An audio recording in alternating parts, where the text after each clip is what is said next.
갈라디아서 6장 1절에서 5절까지 말씀. 차이신 줄로 알고 우리가 한 목소리로 함께 올려드리겠습니다. 시작. 형제들아, 사람이 만일 무슨 범죄한 일이 드러나거든 신령한 너희는 온유한 심령으로 그러한 자를 바로잡고 너 자신을 살펴보아 너도 시험을 받을까 두려워하라. 너희가 짐을 서로 지라. 그리하면 그리스도의 법을 성취하라. 만일 누가 아무것도 되지 못하고 된 줄로 생각하면 스스로 속임이라. 각각 자기 일을 살피라. 그리하면 자랑할 것이 자기에게는 있어도 남에게는 있지 아니하리니 각각 자기의 짐을 질 것이라. 아멘. 여러분, 세상 사람들이요, 우리 성공의 기준 또 인생의 목표 대부분 뭘까요? 열심히 일하고 돈을 벌어서 집을 사고 또 그렇게 또 집을 샀다 하면은 축복받은 일이다 하고 축복해 주죠. 또 집을 사되 서울에 집을 샀다 하면 큰 축복을 받았다 생각하겠죠. 서울에 집을 사되 강남에 집을 샀다 하면 물개 박수를 받을 만큼 큰 일을 해냈다 생각하죠. 흔히 접하는 우리 연예인들의 이야기가 그런 이야기 많잖아요. 무명의 시절 잘 견뎌내고 결국 한강 뷰가 보이는 집을 사고 외제차를 타고 다니면서 그 연예인은 성공한 연예인으로 우리가 다 인정하지 않습니까? 우리 그리스도인들도요, 그렇게 집을 사고 또 좋은 차를 타고 다니게 된다면 여러분, 복일까요? 복이 아닐까요? 복입니다, 여러분. 그죠? 복이죠. 목사님들도요, 교회가 성장하면 제일 먼저 큰 변화가 이 자동차의 변화가 있죠. 이 성장이 필요한 저 같은 목사님은요, 이 스타렉스와 또 좀 잘 되면 스타리아 이렇게 몰고 다니는데 또 다 그런 건 아니지만 교회가 성장을 하게 되면 이제 이 성경의 이름의 차를 사게 됩니다. 이 창세기라는 이름의 차를 사게 되죠. 제네시스 이런 이름이 원래 제네시스가 창세기란 뜻이거든요. 차를 이제 몰죠. 그런 목사님들 보면서 저분은 열심히 목회하셔서 복을 많이 받았다 축복해 주지 않습니까? 이런 그리스도인이나 세상 사람들이나 윤택하고 안정된 삶을 축복이라고 생각합니다. 하지만 우리 기독교에서는 그것을 우리 인생의 최종 목표로 삼지는 않습니다. 열심히 살다 보니까 그런 복이 올 수도 있지만 그런 복을 못 받았다 해도 아쉬워하지 않는 것은 예수를 믿고 구원받고 영원한 생명을 누리는 이것을 우리 그리스도인들의 가장 큰 축복이고 인생의 최종 목표로 여기기 때문입니다. 여러분, 그러면 그런 것만이 우리 유일한 목표가 아니라면 그러면 우리 그리스도인들이 이 땅을 살면서 우리가 추구해야 되는 그런 삶은 무엇인가? 우리는 질문하지 않을 수가 없죠. 바울은 그것에 대해서 오늘 말씀에서 답을 해주는 것 같습니다. 첫째, 뭐냐? 범죄하고 시험 든 자를 바로 잡아주고 그리고 나 자신도 항상 살펴라. 이겁니다. 1절 말씀 다시 읽어볼까요? 1절 시작. 형제들아, 사람이 만일 무슨 범죄한 일이 드러나거든 신령한 너희는 온유한 심령으로 그러한 자를 바로잡고 너 자신을 살펴보아 너도 시험 받을까 두려워하라. 먼저 갈라디아서를 보잖아요. 갈라디아서는 갈라디아에 있는 교회들을 향한 편지였으니까 오늘 이 말씀은 성도들의 삶을 말하는 거예요. 성도들의 교회 생활은 어떠해야 되느냐 이 말을 지금 하는 거예요. 참 중요한 것은 교회 생활 속에서요, 형제들 가운데 범죄하는 자들이 있다 하는 겁니다. 범죄하는 자들이 있다는 거예요. 그렇겠죠. 갈라디아 지역의 유대인들이 아니었으니까 이방인들이 자기들의 문화 속에서는 그게 죄가 아닌 게 참 많았을 거 아닙니까? 근데 하나님 말씀에 빗대어 보니까 이게 죄였구나 깨닫는 일들이 많죠. 그래도 사람들은 거짓말을 많이 하는 사람이다 할 때 그레테 섬의 사람들은 그들의 문화가 거짓말이 문화가 되어 있던 거죠. 남을 비방하고 수근수근하는 게 문화가 되어 있으니까 그렇게 하지 마라고 바울이 계속 얘기했겠죠. 그래서 교회 안에는요, 범죄하고 시험 드는 자들이 있다는 것입니다. 그런 형제들을 보거든 그러한 자를 바로 잡아주라 라고 가르쳐 주고 있습니다. 여러분, 바로 서도록 잡아주는 거, 성경 말씀에 합당한 삶을 살도록 도와주는 거, 이거죠. 이게 우리 그리스도인들의 앞으로 목표입니다. 우리가 도달해야 될, 추구해야 될 삶입니다. 그런데 바로 잡아줘야 되는데 잘못 잡아주는 사람들이 있죠. 그런 사람을 만나면 자꾸만 듣지 말아야 할 말을 듣게 되고 자꾸 안 좋은 선입견이 생기게 되고 은혜가 되지 않는 일들이 있습니다. 여러분, 우리는 바로 잡아주는 사람이 되어야 됩니다. 나를 만나면요, 그 잘못되었던 사람이 우리 하나님을 주목하게 되고 나와 함께 이야기를 나누다 보면 자꾸 성경 말씀대로 살고자 다짐하게 되는 그런 일들이 일어나는 거, 이게 나를 통해서 바로 잡아주는 일이다 할 수 있어요. 그런데 내가 그런 사람이 되려면요, 조건이 있습니다. 여기에 신령한 너희는 이라고 나오잖아요. 1절에. 여러분, 내가 신령한 자가 되어야 됩니다. 우리가 먼저 신령한 자가 되어야지 바로 잡아줄 수가 있어요. 여러분, 신령한 자는 어떤 자입니까? 묘한 눈빛을 가진 사람, 그 사람들은 잠에서 덜 깬 사람이니까 그 사람은 아니고, 성령에 민감한 사람, 그죠? 예. 깨어있는 사람, 깨어있어서 늘 성령에 민감한 사람. 그래서 성령님께서 인도하시는 대로 가라 하면 가고요, 성령님께서 그 마음에 주시는 말씀대로 그렇게 말하니까 그 사람이 원래 신령한 사람이 아닌데 신령한 자가 되어 있는 거예요. 신령한 자는요, 형제 자매가 지금 어디에 서 있는지 보면 분별이 되기 시작하는 겁니다. 하나님이 기뻐하시는 자리인지 아닌지 분별이 서기 시작하는 거예요. 그래서 바로 잡아줄 수가 있는 것입니다. 나도 엉터리로 사는데요, 내 영혼이 비실비실한데 누가 누구를 잡아주겠습니까? 내가 신령한 자가 되어야 되는 것입니다. 그래야지 내 형제를 잡아줄 수가 있습니다. 우리 송림제자교회 성도님 한 분 한 분, 우리 모두가요, 신령한 자가 되길 소망합니다. 내가 속한 교회와 다락방에요, 정말 내가 잡아줘야 할 사람이 있잖아요. 그러면은 내가 먼저 신령한 자가 되어서 그에게 손을 내밀고 그를 일으켜주는 거, 이게 우리들이 해야 할 일들, 추구하는 목표입니다, 여러분.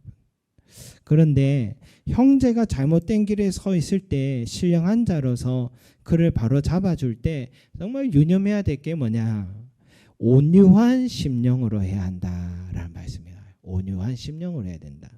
여러분, 온유한 심령이란 뭘까요? 긍휼의 마음입니다. 불쌍히 여기는 마음이에요. 원래 이제 수능 시험을 쳤잖아요.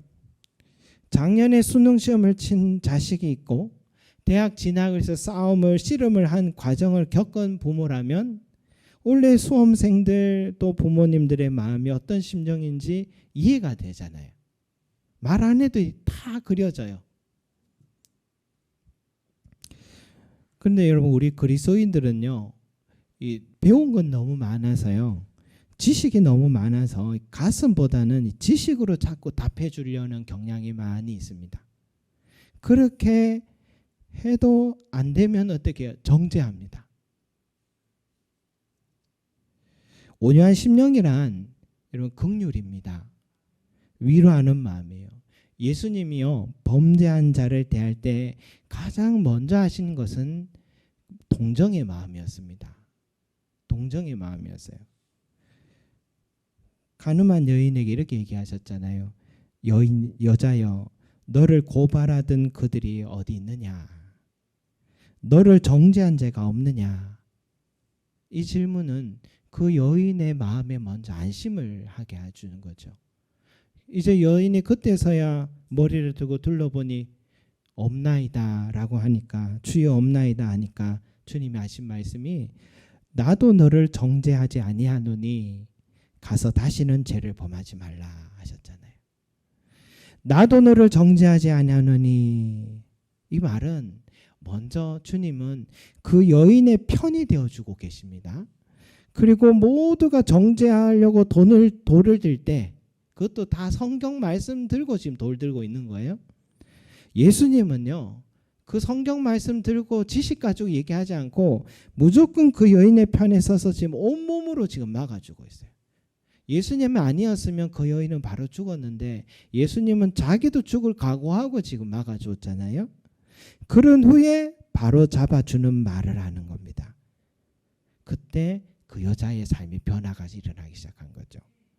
이게 뭡니까? 온유한 심령으로 바로 잡아주는 것이다. 그리고 여러분, 죄를 짓는 형제를 보거든요. 나도 저때 저랬는데 하고서요, 나 자신을 돌아보는 마음, 이게 필요합니다. 교회와 갈등, 분쟁의 대부분의 이유는 대부분 뭡니까? 내 자아가 강해서 일어난 일들이에요. 내 자아가 강해서 일어난 경우 많아요. 모두 다 주님이 높여지기를 바랬다면 분쟁 절대 안 일어납니다. 내가 드러나야 되기 때문에, 내가 안 드러나니까 속상해가지고, 드러나지 말아야 될 저 사람이 드러나니까 더 화가 나는 거예요. 배가 아프고 견딜 수가 없습니다. 주님이 기억하시면 조카리 찬양해 놓고도 내가 이렇게 수고했는데 나를 알아주지 않고 엉뚱하게 저 사람이 다 칭찬을 다 받아가, 보상을 다 받아가 속이 상한 거예요. 성숙하지 못한 그리스도인은 여전히 내가 드러나기를 알아주기를 원합니다. 그런데 재밌는 것은요, 나도 그랬습니다. 목사인 제가 지금 이 심정을 잘 말할 수 있는 것은 무엇 때문일까요? 저도 그랬기 때문이죠. 여전히 또 그러고 있기 때문입니다. 그래서인지 모릅니다. 여러분. 제자 훈련 열심히 받았는데도 여전히 내가 살아있어요. 권사, 안수집사, 장로, 목사까지 수십 년 교회 생활해도 여전히 내가 살아있습니다. 그래서 그런 형제 자매를 보거든 나도 그때 그랬지. 아직 온전히 예수님 만나지 못해서 그런 거야 하면서 그를 불쌍히 여기고 기도해주고, 그리고 주님이 주시는 때에 온유한 심령으로 가르쳐 주는 겁니다. 이것이 너 자신을 살펴보아 너도 시험 받을까 두려워하라 라는 말씀이겠습니다. 또 우리가 추구해야 될 삶은 뭐냐? 서로 짐을 지라 라고 하셨어요. 2절에 너희가 서로 짐을 지라 라고 그래 말씀하셨죠. 여러분, 교회는요 서로 짐을 지는 곳입니다. 서로 짐을 지는 겁니다. 바울이요, 예루살렘 교회가 심각한 가뭄과 기근에 빠져서 그 예루살렘 교회 성도들의 삶에 너무너무 어렵다, 궁핍함에 빠졌다는 소식을 듣고서 바울이 선교하면서 세웠던 이방 지역 교회들에게 헌금을, 연보를 모아놓아라 그렇게 요청을 하고, 바울이 가는 곳마다 헌금을 모아두면 그것을 싸가지고 예루살렘 교회를 돕도록 보내고 가지고 짊어지고 옮겼습니다. 그 일을 했습니다. 사도 요한도요, 가이오 장로에게 편지를 보내 이런 축복을 말했어요. 사랑하는 자여, 내 영혼이 잘됨같이 내가 범사에 잘되고 강건하기를 내가 간구하노라. 우리가 이전에 늘 불렀던 축복의 찬양이잖아요. 왜 이 찬양을 왜 해줬냐면, 왜 축복해줬냐면, 그 가이오 장로님이 이 파송한 선교사님들을 후하게 영접해줬기 때문입니다. 이 사도 요한은 이렇게 말합니다. 사랑하는 자여, 내가 무엇이든지 형제 곧 나그네 된 자들에게 행한 것은 신실한 일이니 라고 했어요. 여러분, 복음 전거자들을 잘 영접하는 것은 우리도 진리를 함께하는 자가 되는 일이어서 신실한 일이 되는 거예요. 여러분, 이웃 교회를 위해서 돕는 일이면요, 신실한 일인 줄 믿으시기 바랍니다. 손발을 걷어붙이고요, 섬기시기 바랍니다. 그것도요, 나도 진리를 위해 함께 일하는 자가 자로 여김 받게 되기 때문이에요. 선교사님을 모시는 일에 손발을 걷어붙여서 섬기면 내가 선교 현지에 수고한 것은 아니지만 주님은 나도 진리를 위해 함께 일한 자로 신실한 일로 여겨주신다 하셨습니다. 여러분, 우리가 사랑이 넘치는 그 가이오 장로와 같이 또 바울의 삶과 사역과 같은 그런 서로의 짐을 지는 자들이 되기를 소망합니다. 뿐만 아니라 여러분, 교회 안에서도 이 서로의 짐을 지는 자가 되어야 합니다. 구체적으로 말하면 우리 6절에 이런 말씀이 있죠. 가르침을 받는 자는 말씀을 가르치는 자와 모든 좋은 것을 함께 하라. 여러분, 섬기는 교회 목회자와 항상 가까이 하시기 바랍니다. 친구처럼 여기시기 바랍니다. 그렇다고 반말은 하지 마시기 바랍니다. 좋은 일이든 어려운 일이든 항상 목회자와 가까이 하는 사람이 저는 복이 있는 사람이라고 믿습니다. 자주 신방을 요청하십시오. 목회자가 가면요, 여러분, 축복 말고는 뭘 더 하겠습니까? 중요한 일이 있으면 목회자와 언을 나누십시오. 성경 말씀으로 길을 안내해 드리지 무엇으로 안내하겠습니까? 제가 예전에 교구 사역할 때요, 다락방이 여러 개가 있었는데 이 순회를 늘 하면은 1년 다 해도 하기가 힘들어서 그렇게 여러 개 있었어요. 그런데 유독 많이 초청하는 다락방이 좀 따로 있었습니다.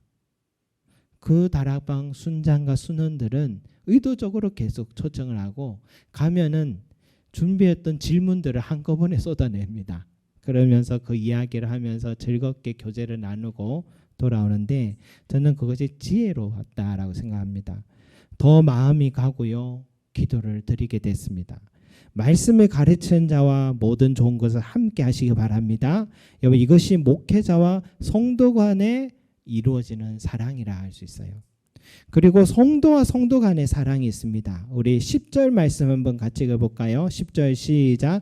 그러므로 우리는 기회 있는 대로 모든 이에게 착한 일을 하되 더욱 믿음의 가정들에게 할지니라. 아멘.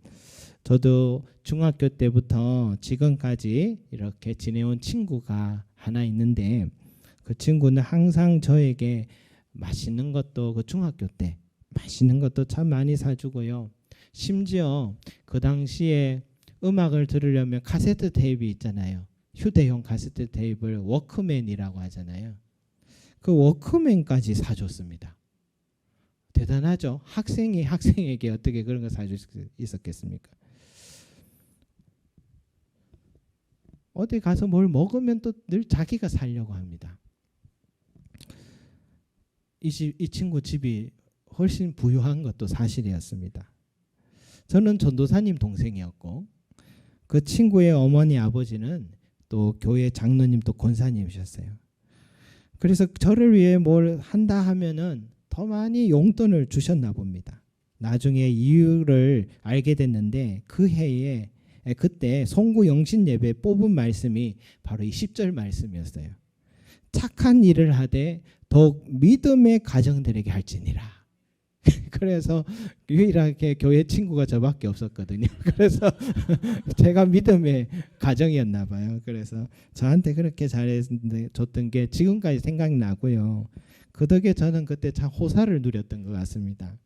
그 고마운 마음이 아직도 잊혀지지 않은데 이 친구도요, 나중에는 유학을 가고 신학을 공부하고 또 그때 함께 다녔던 그 교회 담임 목사로 와서 지금은 목회를 아주 잘하고 있습니다.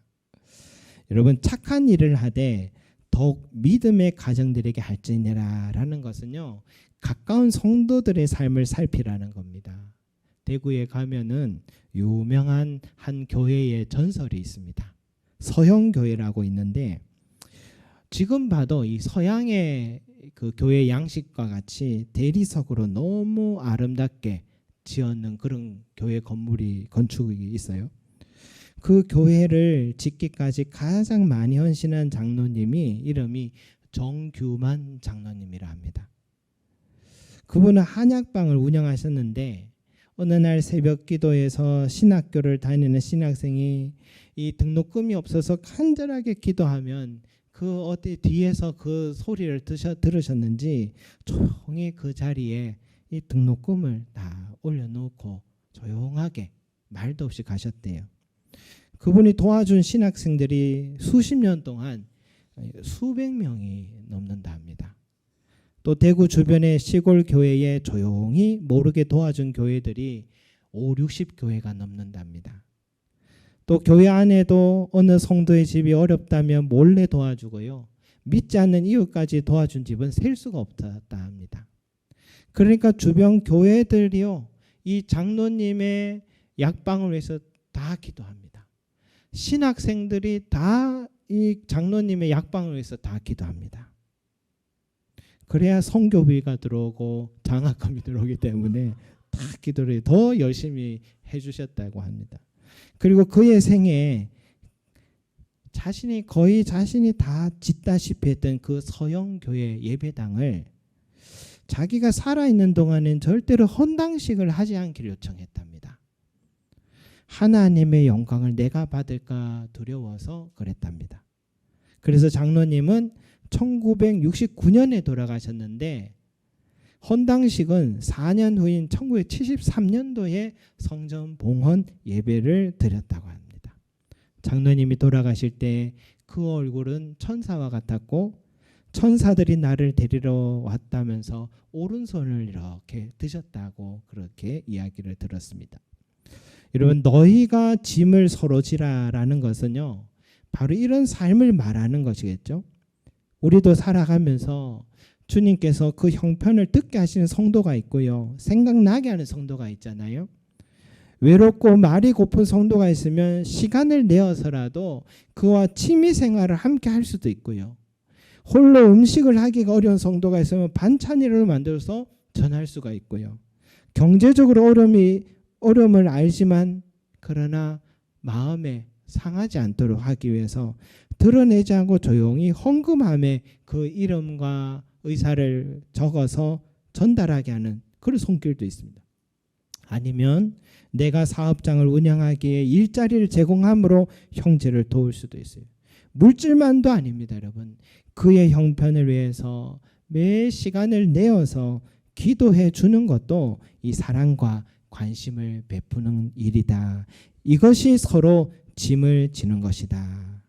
여러분, 그런데 이 서로 짐을 지는 것은 어떤 의미가 있습니까? 그 다음 말씀에 뭐라 합니까? 그리하여 그리스도의 법을 성취하라. 여러분, 서로 짐을 지는 것이요, 사실은 그리스도의 법을 완성하는 것입니다. 그리스도의 법에서 가장 첫째 되는 게 최고의 법이 뭡니까? 사랑하라는 거잖아요. 사랑하는 거잖아요. 우리는 그리스도의 법을 아는 만큼 그 법이 성취되기 위하여 사랑하는 삶을 얼마나 행해왔는가를 돌아보면서요, 우리가 성경의 지식, 머리로서가 아니라 내 삶에서 이 말씀이 성취되는 그런 은혜가 저와 여러분에게 넘쳐나기를 소망합니다. 그런데 여러분, 서로 짐을 지라고 여기에는 말씀하셨는데 5절에 보니까 또 이런 말씀이 있어요. 각각 자기의 짐을 질 것이라. 여러분, 이것도 중요합니다. 서로 짐을 지는 것도 필요하지만 나 스스로 짐질 줄 알아야 된다. 예를 들어서요, 복지국가에서 나라가 개인의 짐을 져주잖아요. 그런데 나라의 복지만 기대서 내가 일할 수 있는데도 일하지 않고 가만히 있다면, 그런 개인들이 많아진다면 그 복지국가는 실패한 복지국가가 되잖아요. 교회도 마찬가지입니다. 서로 짐을 져줘야 하면서 동시에 나 스스로가 일어설 수 있어야 되는 겁니다. 한국교회에 오신 선교사님들이 정말 잘하신 것은 뭐냐면 자립하게 한 겁니다. 해외에서 헌금을 보내주어서 그 헌금 가지고 선교사님들이 학교도 짓고 교회도 짓고 병원도 짓고 해서 어느 순간까지 계속 도와주다가 그때부터 어느 순간부터는 그 나라의 사람들이 신학 공부를 하게 하고 의료인이 되게 하고 교사들을 세워서 다 자립하게 하고 그들은 깨끗하게 손을 털고 갔다는 거예요. 이게 우리 한국에 오신 선교사님들이 정말 잘한 것이 자립하게 하신 거거든요. 그랬더니 한국 교회와 한국이 지금 이렇게 부강하고 한국 교회도 지금 세계에서 1, 2위를 다툴 만큼 오히려 선교사를 파송하는 나라가 그렇게 되어 있거든요. 그러니까 각각 자기의 짐을 지는 거, 이것도 참 중요하다는 거죠. 자식들도 사랑하기 때문에 여러분 부모는요 전부 다 해주지 않잖아요. 사랑하기 때문에 독립할 수 있는 능력을 이렇게 도와주잖아요. 그게 자식을 위한 일이잖아요. 교회가 성도들을 섬기고 사랑한 것도요 결국은 설 수 있게 스스로 설 수 있게 돕는 게 목표가 되어야 합니다. 그리고 나 자신도요 목회자와 다른 형제 자매들의 도움으로 내 믿음을 처음에 세워가겠지만은 결국은 나 스스로 서야 합니다. 서려고 또 해야 합니다, 여러분. 자꾸 어려움만 찾아오면은 어떻게 해요? 유명한 기도원 원장님 찾아가고 이게 습관이 되고 습관이 된 사람들이 있어요. 여러분 어려움이 찾아오면 스스로 자기 짐을 지려고 어떻게 해야 돼요? 혼자 교회에 와서 십자가 붙들고 주님과 씨름해야 되는 겁니다. 이게 스스로 각각 자기 짐을 지는 것이죠. 그렇게 훈련 받으면요 고난을 당해도 또 내가 이겨내고요 의존적인 믿음 신앙에서 탈피하는 겁니다. 또 훈련 받을 때 함께 신앙생활할 때 나와 하나님 관계를 잘 맺어서요 연단이 돼 오고 영적 근력이 키워가고 저 세상에 나가도 단단히 설 수 있는 독립된 영성을 가지는 거, 이게 우리가 추구해야 되는 삶인 것이죠. 교회가 추구하는 것이죠, 여러분. 한국의 한 유명한 교회에서는요 그 교회도 제자 훈련을 참 많이 하는 교회인데 그 교회에 설립했던 교회 목사님이 항상 하는 말씀이 우리 교회에 등록하고 7년이 되면 꼭 나가시라고, 파송 받으시라고, 다른 교회 가서 도와주라고, 작은 교회들 찾아가서 도와주라고 그렇게 늘 가르쳤답니다, 여러분. 어려운 작은 교회 가서 도와주는 거. 분당의 한 교회는요 12개 교회로 다 분립을 해서 그렇게 세워졌다 하잖아요. 이 모든 것들이 뭐냐? 각각 자기 짐을 질 줄 아는 성숙한 신앙으로 자라가는 거. 이것이 우리들이 추구하고 나아가야 할 방향이다. 여러분 오늘 이 시간에 우리가 이 말씀 꼭 기억하면서 서로 짐을 지는 것도 중요하고 각각 자기 짐을 지는 것도 중요하니 여러분 우리가 신앙생활하면서 이런 그리스도인이 될 수 있도록 여러분 힘써 노력하시는 저와 여러분 되시기를 소망합니다. 기도드리겠습니다. 사랑과 은혜가 풍성하신 아버지 하나님, 교회가 그리스도의 법을 이루는 교회 되게 하여 주시옵소서. 우리 교회가 그리스도의 법으로 충만한 교회 되게 하여 주셔서 서로 너희가 서로 짐을 지라 하신 것처럼 서로의 삶을 살피게 하시고 서로의 기도해 주게 하여 주시고 내 재능으로 내 가진 것으로 조금이라도 도울 수 있다면 힘껏 돕는 자들이 될 수 있도록 하나님의 우리의 삶에 그리스도의 법을 성취하는 삶이 되게 하여 주시옵소서. 우리 교회가 그리스도의 법이 성취하는 교회가 되게 하여 주셔서 이웃 교회도 돕게 하시고 선교사님들도 돕게 하여 주시고 어려운 성도들을 돕는 교회가 되어서 하나님에게 영이 충만한 교회로 하나님 귀하게 쓰임받는 우리 교회가 되게 축복해 주시옵소서. 또한 하나님 우리의 신앙이 머물러 있지 말게 하시고 의존하는 신앙이 되지 말게 하여 주시고 항상 누가 나를 기도해 주지 않는가 나를 도와주지 않는가 의지하지 말게 하여 주시고 내가 더 단단하게 성숙한 그리스도인이 되고 어려움이 오면 주님과 함께 씨름했던 야곱과 같은 독립적인 신앙이 되게 하여 주셔서 자립하게 하여 주시고 독립하게 하여 주시고 또 이제는 나를 통해 또 다른 사람을 서로의 짐을 지어주는 그런 성장하는 우리 그리스도인들이 될 수 있도록 하나님 도와주시옵소서. 이 땅에 지금까지는 세상 사람들과 구별되지 않는 인생의 목표점을 갖고 살아왔다면 이제는 오늘 바울이 가르쳐준 이 말씀을 갖고 말씀대로 살아가고 노력하고 우리의 삶의 소망이 되는 은혜가 우리 가운데 넘쳐나기를 소망합니다. 감사드리며 예수 그리스도 이름으로 기도드립니다. 아멘.